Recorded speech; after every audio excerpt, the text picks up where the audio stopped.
This podcast today is in honor of anybody who is struggling either in a relationship with a narcissist currently or going through the discard phase or discarded. Please know that there are two very dark battles in a relationship with a narcissist that a person will go through. And I'm going to go through them now and show how you can actually survive them. Even if you've gone down the dark route, you can come back from it.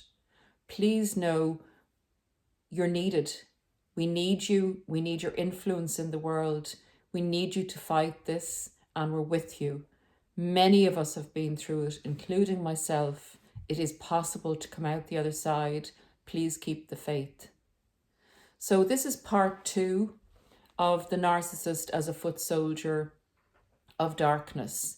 And although it sounds dramatic, narcissists can bring us to some very dark places within ourselves, because it is such a confusing exercise to be in a relationship with a narcissist, to be pulled through their disgusting manipulations and to doubt ourselves over and over again because we don't know what we're facing. We don't know what's going on until we actually get the information. And even when we get the information, it takes time to put ourselves in that situation, get the flashbacks from our own personal experience, unravel the experience, retrain our brains, and come out the other side of it.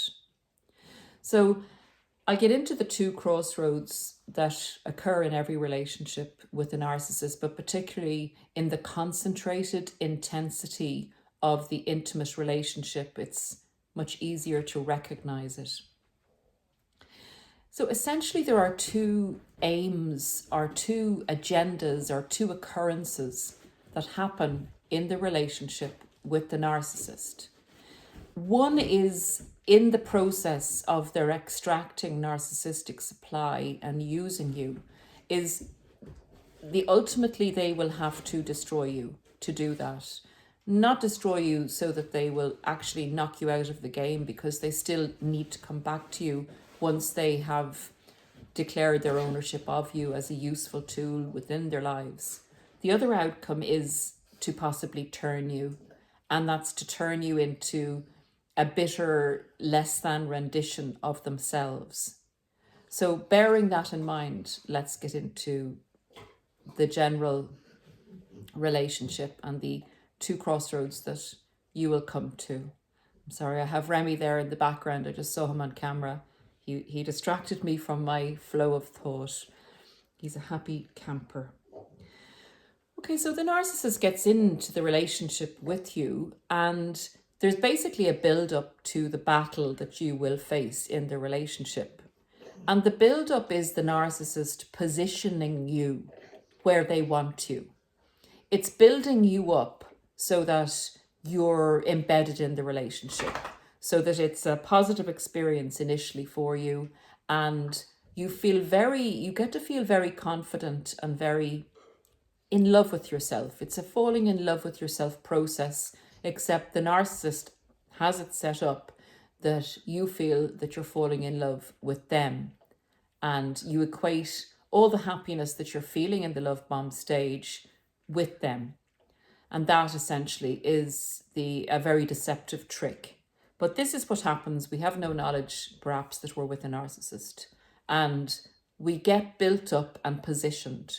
And from that position, once the narcissist has us within their control, they then start to decimate us. They then start to go to battle with us in the devaluation stage. Now, there is a point at which we will enter the battle with the narcissist. The first part of the battle is a total shock and confusing state. It's as if the narcissist has sent a whole load of bombs onto our city and we're taken totally by surprise by the attack. But it starts in the devaluation stage, and usually that coincides with us feeling so great about ourselves, having been love bombed up and feeling very confident, that we start to put in some boundaries within the relationship because we feel a great sense of respect for ourselves as well as the narcissist.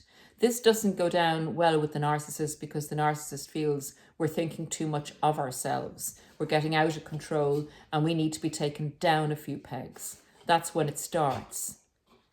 The next part of it is when you're maybe 6 months into the relationship, maybe longer, and as normal relationships go, there's a period of normalcy where you're not in that in love, rabbit in headlights stage of, when you start to get to know a person and you feel very, I suppose, infatuated. That kind of level drops down and every day takes over, and work and children and money and bills and all those things, and your attention comes off the narcissist. So I call it the normalcy comes into the relationship. That's not something that the narcissist is prepared to put up with. So you're bombed for that as well. Then comes in the stage when the narcissist, having said and got you to believe in yourself so much, starts to take you apart and starts to say, well, I'm in the relationship with you now and you conned me in the beginning into thinking you were a great person and actually you're not. And all this newfound confidence within yourself and trust in this narcissist is literally you going into a psychological battle with them because they're trying to take every part of your self-agency and self-confidence apart. And that in essentially is a battle, and that is essentially torturous. That's how a narcissist will torture their victims with psychological and emotional abuse, and sometimes physical and always spiritual abuse, in my opinion. You come to a crossroads at that stage where they're constantly triggering you because they need to eat. They need your emotional reaction, whether it's good, bad, it cannot be indifferent. They need you pumping out narcissistic supply for them. And that is the stage when you will come to the crossroads of reactive abuse. It's the first crossroads you will find in the battle for yourself not to delve into the darkness and go down to the narcissist's level, to start playing games, to start going into addiction, to start fighting them, to start pulling apart the relationship, to start maybe even attacking them physically. But it's a state of chaos and confusion that is a dark stage in anybody's life. There's a deep sense of self-doubt, a deep sense of anger, confusion, and this is when people can go to the dark side within themselves and go totally into reactive abuse and go onto the narcissist's battlefield where they have all the advantages because this is where they shine. They shine in the arenas of jealousy, hate, manipulation, envy, abuse. It's not somewhere you can win fighting them on their own battlefield with weapons that you are not capable of carrying. If you go through this battle, you can get yourself very tied up. You can get further destroyed because the narcissist is waiting for you to lose control, is waiting to say you aren't all that, is waiting to say you're the narcissist, is waiting for you to get yourself arrested, is waiting for you to make a show of yourself, is waiting to get evidence against you to show to people that you're a bad person actually, and that the narcissist is a hero victim and wants to extricate themselves from the relationship. So that's when you can lose yourself. That's the first battle, the first crossroads. It's not natural to you to be reactively abusive like this, but you don't know what you're trying to defend.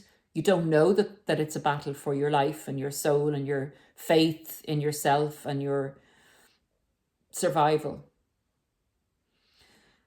Having gone through this battle with the narcissist, if you pull back, you will be discarded. If you don't pull back and they want to discard you and they have somebody else, which they usually do in the background, or they need to be out of the relationship because they've come to the relationship for what they wanted to get from you.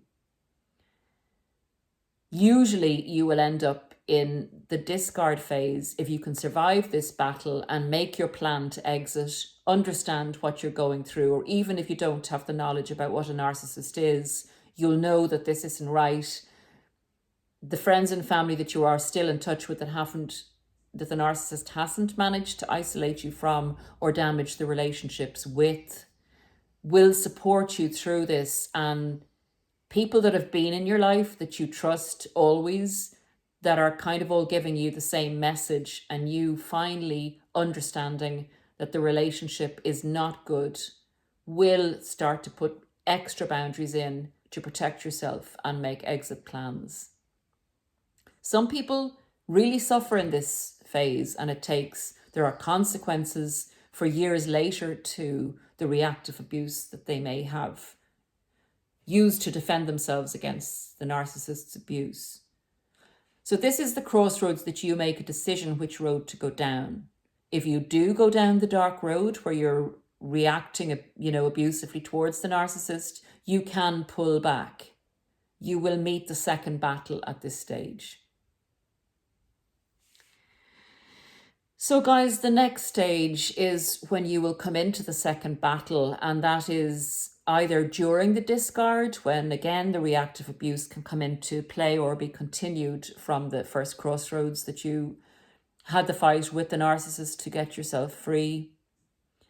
The second crossroads will come after the discard, when you are left with the ruminations, when you are left with the excruciating pain on the shock and the realization that you've just been through a spin dryer of a battle with someone you didn't know was your enemy, and a battle you didn't know you were actually in. It's very confusing, it's very debilitating. All your hormones are at an all-time low in relation to your feel-good pleasure hormones. People can often sink into a depression at this stage. They can often sink into a very dark place within themselves. There are a few different outcomes from this phase. Let's go through them. And then we will look at, towards the end of the video, what's really important to hold on to when you're at this dark place, when you're at the second crossroads, where the narcissist in the first crossroads has tried to destroy you and has tried to turn you, to draw you into narcissistic ways, where they are the experts in that dark battle. There are three outcomes of the second dark battle or crossroads that you'll come to. And one of those is, unfortunately, when people actually give up their own physical being. They can't compute what's happened to them.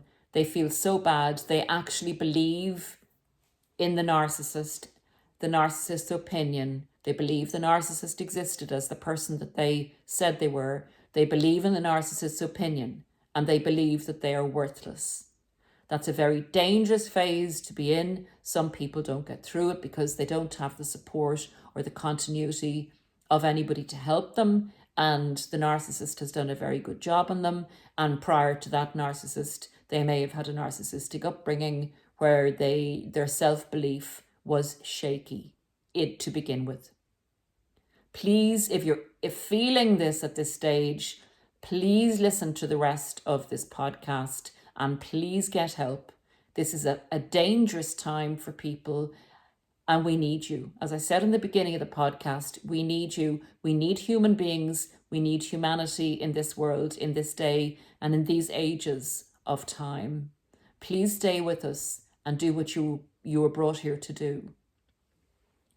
The second part is, at this crossroads, people choose a road of survival but bitterness, survival but caught up and never moving forward. And don't get confused with this if you're having a hard time moving forward, but you want to move forward. This is when, and this can be another success for the narcissist, when you get to the survival stage, but you go into a narcissistic phase, which is also necessary for survival, but you go into the narcissistic phase and you stay in it, and you are no longer open to warmth and humanity out of fear and out of the fact that the narcissist has successfully turned you, groomed you, and got you to believe that there is no good in the world, that there is no love and there is no joy, and you may as well be like a narcissist. So that is a dangerous, dark crossroads road to choose, and that is ultimately where the narcissist wants you to be. The third way is the road of survival, the painful introspection, going back over what happened in the relationship, working things out, and surviving those first few months is very difficult, to try and maintain your job, to get up, to look after yourself, to do all the things you need to survive. If you do this with a view to, I am damn well going to survive this, I am worthy and I will survive it. And not only will I survive it, but I'll go on to live the very best life that I was put here to live. There are a few things that I will say to you that would have really worked for me personally. And here's your opportunity to help your fellow community members out who are at the early stages of this abuse situation with the narcissist. So any tips you have for when you're at this survival stage and you need to move forward? The very first tip I can give you is, I tried a lot of things, and eventually the thing that I tried that really gave me the confidence and the comfort and the peace to survive it was God. If you're a non-believer, at least believe in the fact that you had met darkness and evil, and that it's not a choice you want to make, and you want to live a life where there's good energy, lightness, and a world that you believe in. The second thing that would really helps is for you to establish a realistic view of yourself. And that is going through the points, the way you feel about yourself and who you think you are. And you will have come out of this abusive situation feeling really bad about yourself. That's how abuse works. It gets you to stop believing in yourself. So it's really important to really look at the good aspects of yourself, your good qualities, and what qualities you want to grow even better, or what qualities you want to attain after this situation that you've been through. And to look at the bad points and see, is there any validity in them?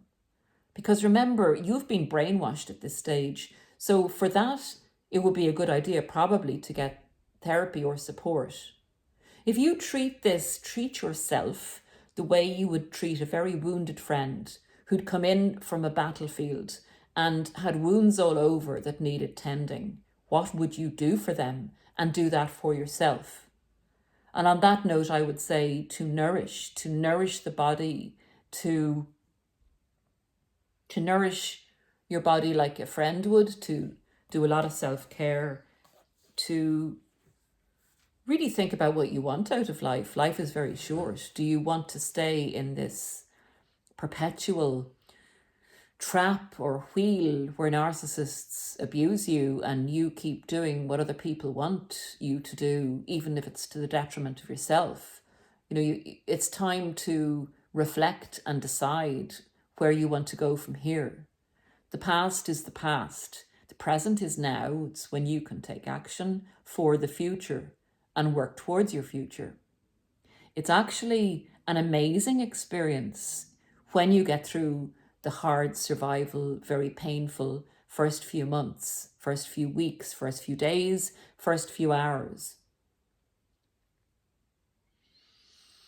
And finally, to rebuild your fortress.